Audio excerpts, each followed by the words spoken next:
On my 30th birthday, my mother said, "Everything started going wrong the day you were born." She said it while cutting my birthday cake in front of my wife and kids, like it was just another family story. "Before you came along, I had a perfect life, good job, nice apartment. Then you arrived and it all fell apart." My 8-year-old daughter looked confused and my wife grabbed her hand, but my mother kept going. "Lost my job because of maternity complications. Had to move back in with my parents. Your father left because he couldn't handle the stress of a baby. You were such a difficult child, always crying and getting sick." She handed me a slice of cake like she hadn't just blamed me for her entire life falling apart. "Mom, stop, not in front of the kids." But she waved me off like I was being sensitive. They should know their family history, how their grandmother sacrificed everything for their father, who brought nothing but misfortune. My son asked what misfortune meant, and my mother jumped at the chance to explain. "It means bad luck, sweetie. Like when your dad was 5 and I was finally going to get married again, but he got pneumonia the week before the wedding, and my fiancé said he couldn't handle a sick stepchild and left." I remembered that pneumonia. She'd left me alone for hours while she went out, and I'd gotten caught in the rain walking to the neighbor's house for food.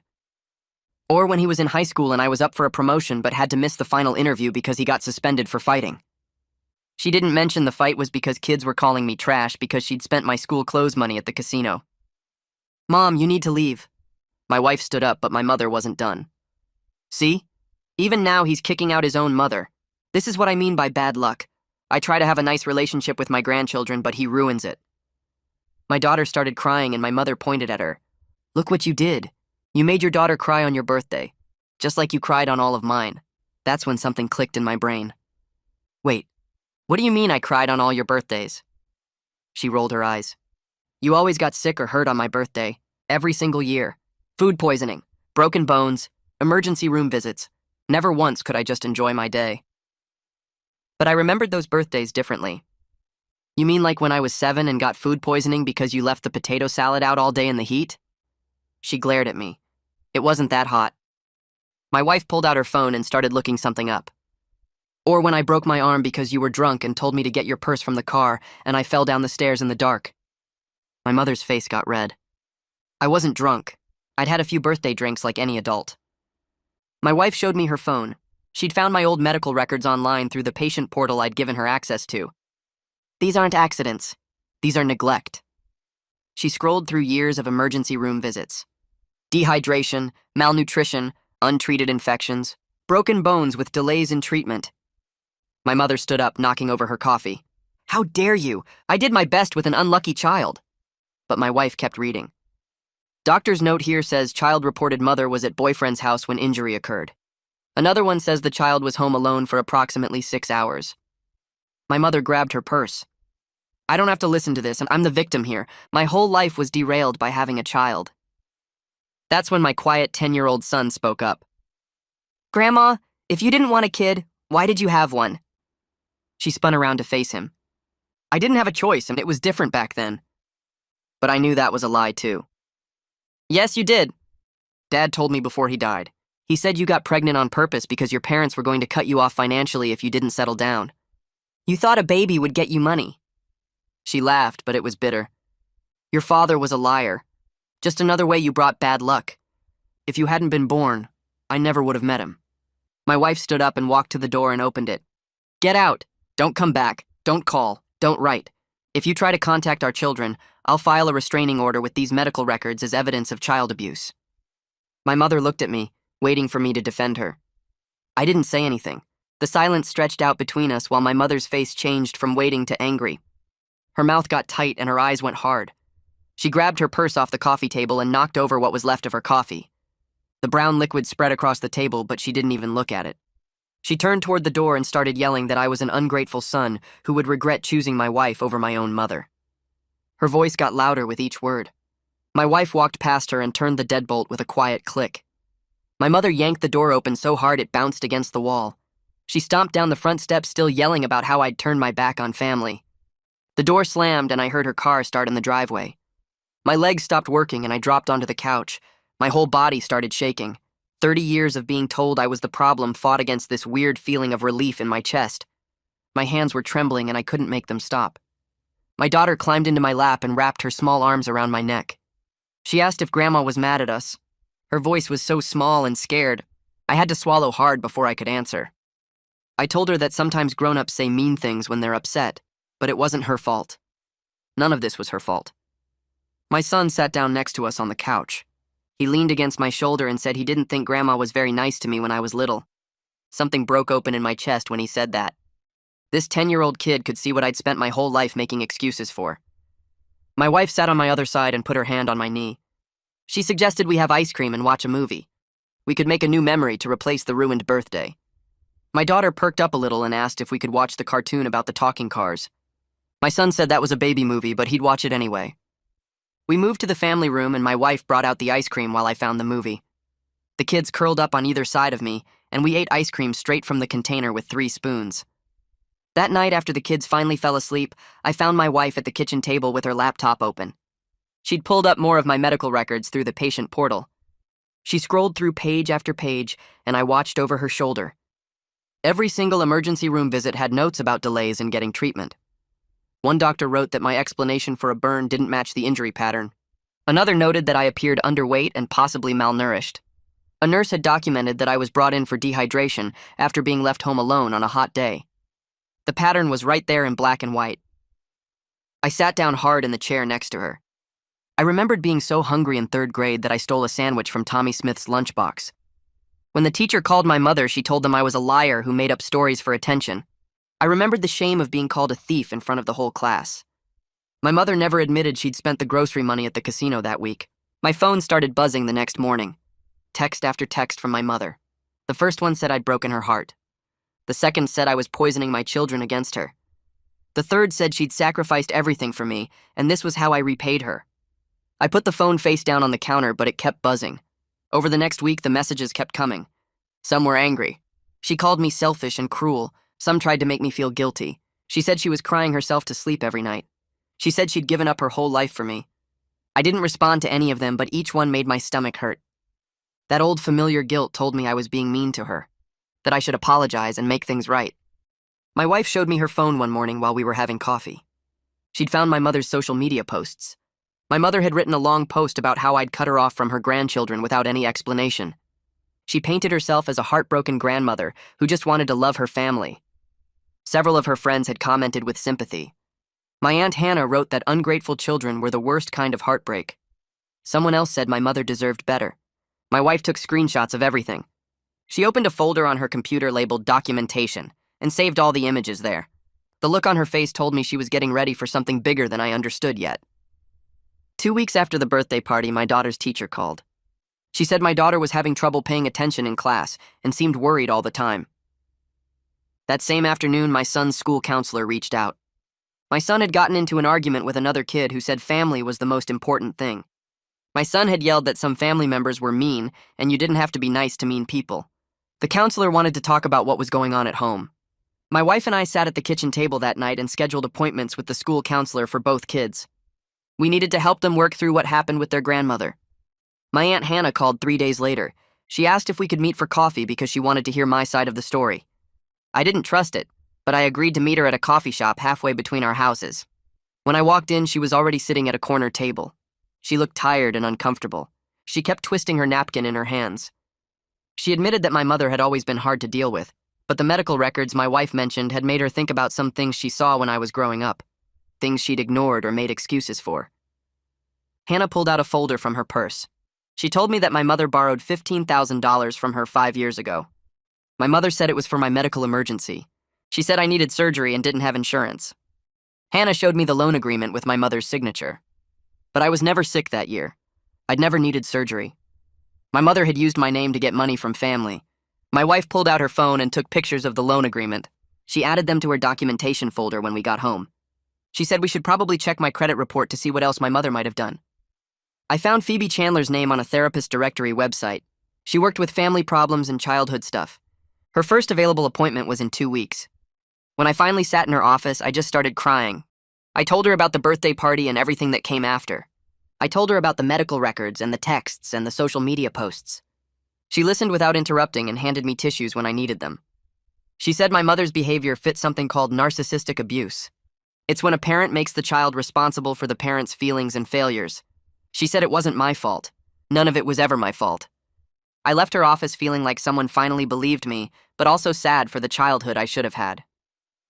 My phone rang during lunch the next Tuesday. It was my daughter's school. The secretary said my mother had shown up at pickup time and was trying to talk to my daughter through the fence. I left work immediately and drove to the school going 10 miles over the speed limit. When I got there, my mother was at the fence crying. My daughter stood on the other side looking confused and scared. My mother was telling her that Daddy was being mean and wouldn't let Grandma see her anymore. My daughter's teacher stood next to her with a hand on her shoulder. I walked up and my mother turned to me with tears running down her face. She reached through the fence toward my daughter. I stepped between them and told my mother to leave. My voice came out harder than I expected. Every bit of guilt I'd been feeling disappeared when I saw my daughter's scared face. My mother started to argue, but I told her again to leave or I'd call the police. She finally walked away but kept looking back like she expected me to change my mind. I drove straight to the lawyer's office from the school. My wife had already called ahead and explained the situation. The receptionist led me to a small meeting room where a woman in her 40s sat with my wife's documentation folder spread across the table. She introduced herself and asked me to walk through everything that happened. I started with the birthday party, and my voice shook when I described my mother blaming me for ruining her life in front of my kids. The lawyer took notes and didn't interrupt. When I got to the part about my mother showing up at the school, she stopped writing and looked up at me. She said the school incident was critical because it showed my mother was willing to violate boundaries and approach my children directly. She flipped through the medical records my wife had found and pointed out specific doctor's notes that documented neglect. She said we had a strong case for a protection order based on harassment, the school incident, and the pattern of emotional abuse going back to my childhood. I felt something shift in my chest when she said that. Taking concrete action felt empowering but also wrong somehow, like I was overreacting or being cruel to my own mother. The lawyer must have seen it on my face because she leaned forward and reminded me that protecting my children were my primary responsibility. She said my mother had already shown she would use my kids to manipulate me, and that wouldn't stop without legal intervention. We scheduled the restraining order hearing for 3 weeks out, and I signed the paperwork with hands that wouldn't stop shaking. My mother's social media campaign started that same night. My wife showed me the first post around 9 o'clock after the kids were in bed. My mother had posted a photo of me as a toddler sitting on her lap at Christmas. The caption said she missed her baby boy and didn't understand why he'd turned against her after everything she sacrificed. Within an hour, the post had 20 comments from her friends saying how sad it was when children forget what their parents did for them. The next morning, there were 3 more posts. One showed me at my high school graduation with a caption about how proud she was that day before I changed. Another was from my wedding with my mother in her dress standing next to me, talking about how she'd saved for months to afford that dress because she wanted to look nice for her son's special day. The third post was just text saying her heart was broken because her daughter-in-law had poisoned her son's mind, and now she couldn't see her grandchildren. My phone started ringing that afternoon. First, it was my mother's cousin asking what was going on and why I was keeping my mother away from the family. Then my uncle called saying he'd seen the posts and wanted to hear my side. I didn't know what to say to either of them. How do you explain 30 years of abuse in a 5-minute phone call to someone who only knows your mother's version of events? By the end of the week, I'd gotten messages from 7 different relatives I hadn't spoken to in years. Most of them were asking questions, but a few were accusatory, saying I should be ashamed for treating my mother this way after she raised me alone. I realized I was going to lose most of my extended family over this. They'd known my mother their whole lives, and I was just the kid who supposedly caused all her problems. My wife came into the bedroom on Saturday morning holding her laptop with a strange expression on her face. She'd been going through our credit report like the lawyer suggested and found something. 2 credit cards were listed under my name that I'd never opened. Both were opened when I was 17, and both had been sent to collections years ago for non-payment. The balances were over $8,000 combined. My wife showed me the account details and the addresses matched places my mother had lived. I felt sick looking at the screen. My mother had opened credit cards in my name when I was still in high school and destroyed my credit score before I even knew what credit was. We drove to the police station that afternoon and filed a report for identity theft. The detective who took our statement was younger than me with tired eyes. He said this kind of financial abuse by parents were more common than people think. Parents have access to their kids' social security numbers and can open accounts without the kid knowing until the damage is done. He said he'd investigate the full scope of the fraud and see if there were other accounts we didn't know about yet. He asked if I wanted to press charges, and I hesitated because pressing charges against your own mother felt like crossing a line I couldn't uncross. But my wife squeezed my hand and I said yes. My daughter's therapist called me into her office after the 3rd session. My wife was already sitting there looking like she'd been crying. The therapist said both of our children had been carrying fears they hadn't told us about. My daughter had been afraid of making me sad the way my mother said I made her sad. She'd been worried that if she was too much trouble, I might blame her for things going wrong like my mother blamed me. The therapist said my daughter admitted she sometimes didn't tell me when she was sick because she didn't want to be bad luck. I had to leave the office. I walked out to my car in the parking lot and sat in the driver's seat with the door closed. I cried so hard I couldn't breathe right. My mother's poison had reached my children even in the limited time they spent with her. My 8-year-old daughter had been hiding when she felt sick because she was afraid of being called bad luck. I don't know how long I sat there, but eventually my wife came out and got in the passenger seat. She didn't say anything, just held my hand while I cried. My mother's posts got worse over the next 2 weeks. She posted a long message claiming I was keeping her grandchildren from her because my wife was controlling and manipulative. She said my wife had brainwashed me and turned me against my own family. She posted screenshots of the texts she'd sent me with my non-responses as evidence that I'd been conditioned to ignore her. One of her friends shared the post with a comment about how dangerous controlling spouses can be and how they isolate their victims from family. Another friend shared it saying she'd pray for me to break free from the manipulation. I felt humiliated watching my family drama spread across social media where anyone could see it and judge me. People who didn't know the full story were sharing sympathetic comments about my poor mother being cut off from her grandchildren by her evil daughter-in-law. My wife wanted to respond and set the record straight, but the lawyer said not to engage. Any response would just feed into my mother's narrative and give her more ammunition. So we stayed silent while my mother painted herself as the victim to anyone who would listen. I got a message request on social media from someone named Craig Valdez. The name seemed familiar, but I couldn't place it until I opened the message. He said he was my neighbor from when I was little, and he'd seen my mother's posts. He said he remembered me and wanted me to know he'd be willing to provide a statement if it would help. I called him that night and we talked for over an hour. Craig was 10 years older than me and had lived next door until his family moved when I was 7. He remembered finding me in our yard one morning when I was 6 years old. I'd been soaking wet and shivering because it had rained overnight, and my mother had left me outside while she went to her boyfriend's house. Craig's mom had brought me inside and given me dry clothes and breakfast. He said his parents had talked about calling someone, but my mother came back before they decided what to do. She'd told them I'd snuck out while she was sleeping and she was so sorry they'd had to deal with me. Craig said he'd always wondered what happened to me, and seeing my mother's posts had made him angry enough to reach out. His testimony would provide outside verification of the neglect documented in those medical records. I thanked him and felt grateful for his unexpected support from someone who barely knew me, but remembered enough to know my mother was lying. The restraining order hearing was in a small courtroom with fluorescent lights that made everything look washed out. My mother sat on one side with a lawyer she'd hired. I sat on the other side with my wife and our lawyer. The judge was a woman in her 50s who looked like she'd heard every story there was to hear. I had to testify first about the birthday party and what my mother said to my kids. Then I described the school incident and how my mother had tried to talk to my daughter through the fence. My mother's lawyer asked me questions trying to make it sound like I was having a midlife crisis and taking it out on my mother. He asked if I was under stress at work and if my marriage was having problems. He suggested maybe I was looking for someone to blame for my own issues. Our lawyer objected and the judge told him to move on. Then the judge reviewed the medical records. She read through page after page of emergency room visits with doctor's notes about delays in treatment and signs of neglect. She looked at the financial fraud evidence showing the credit cards my mother had opened in my name. She read Craig's written statement about finding me alone and wet in the yard at 6 years old. Her expression got more stern with each document. When she finished reading, she asked my mother's lawyer if he had anything to add. He tried to argue that these were old incidents being taken out of context, but the judge cut him off.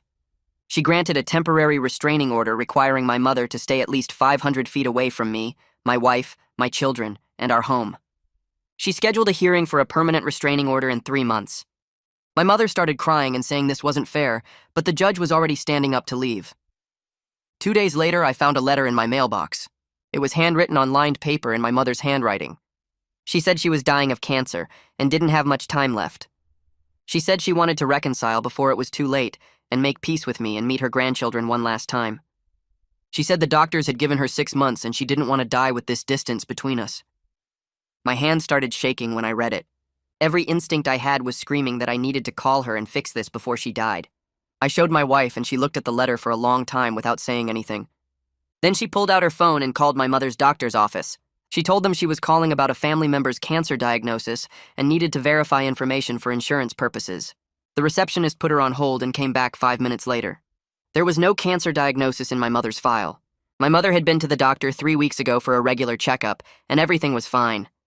The fake terminal illness was just another manipulation tactic. My wife hung up, and I felt anger replace the panic. I'd almost fallen for it.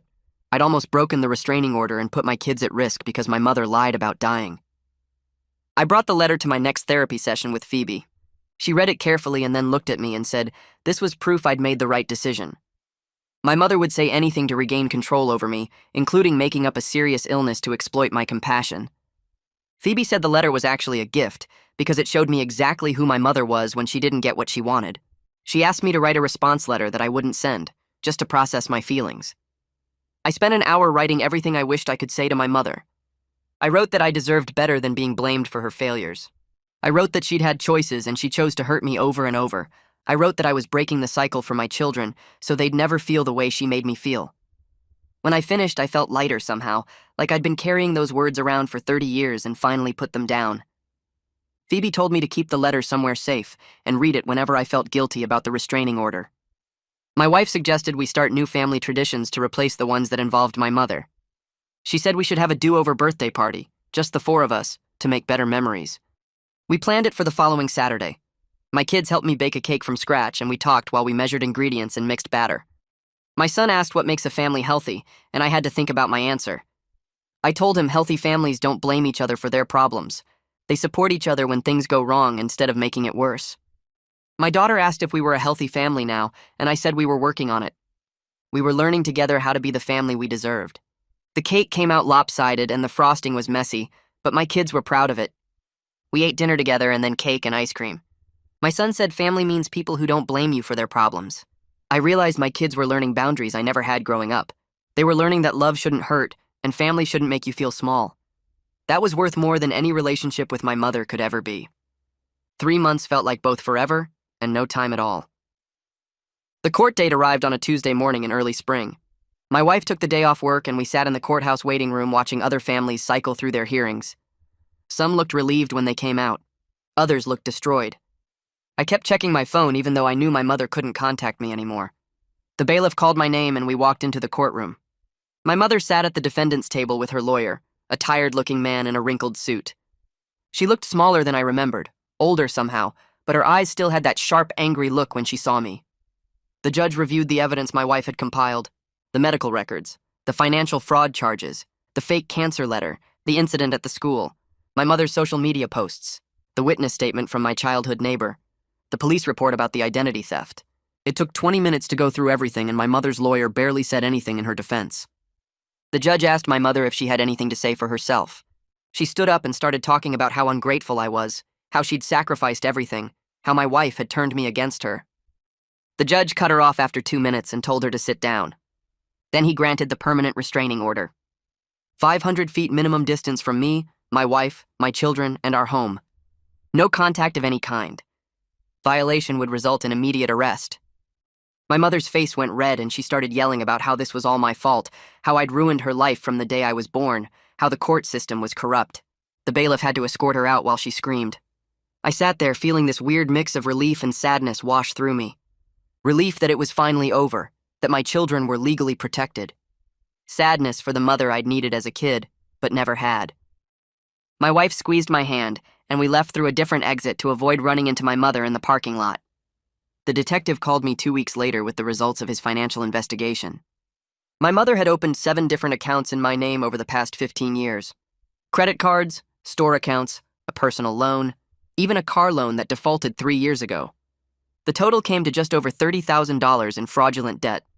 She'd been using my social security number since I turned 18, opening accounts and maxing them out, then moving on to the next one when they went to collections. The detective said they had enough evidence to charge her with identity theft and fraud. Multiple felonies that could mean serious prison time if she was convicted. I met with a credit repair specialist that my lawyer recommended.